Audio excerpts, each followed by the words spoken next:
Lauren, Chvrches album, the tour, the solo, does this feel like the Mayberry magical era? Are you in a happy place? It's been really fun. It's been good. I think it's been a nice time to try different things and just to learn a little bit about myself outside of the context of Chvrches. I think all of us have used the time wisely to kind of try and refresh our take on things, on music and stuff. And when we come back together for the next Chvrches record, I think we'll have a lot more information to work with. Yeah.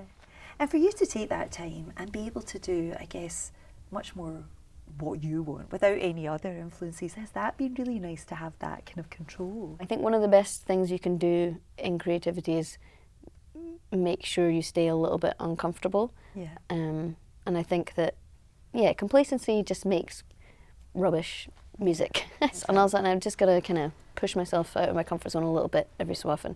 And this was so different to anything I've done with the band. So I think it's been good for me. When you released the album, is it nerve-wracking waiting for that reaction? I didn't really have any expectations for what was going to happen with this, really.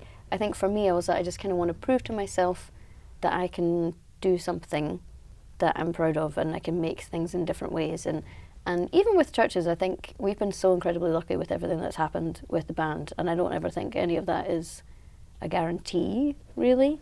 So every record we put out, we're always like, ooh, ooh. Yeah. All you can really do is make sure that you're happy with it and then just close your eyes and try not to think about it. Sorry, etc., with a brilliant collaboration. Tell me a bit about that.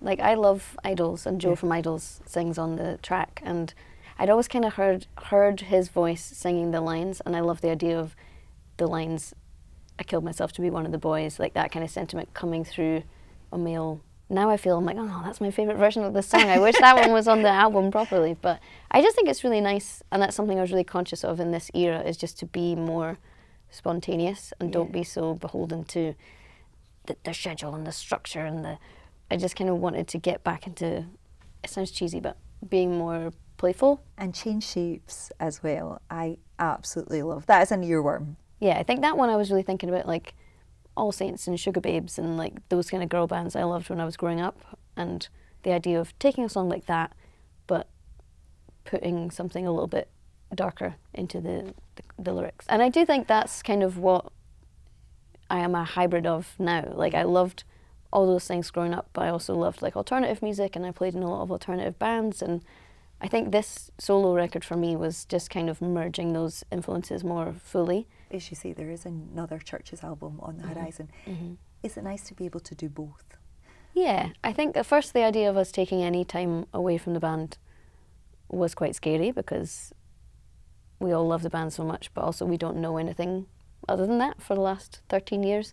You know, if you've been in any relationship for that long, you got to keep the spark. So we were like, just needed, I think, something to give us that urgency back, because I think complacency is the worst thing that can happen. Come home.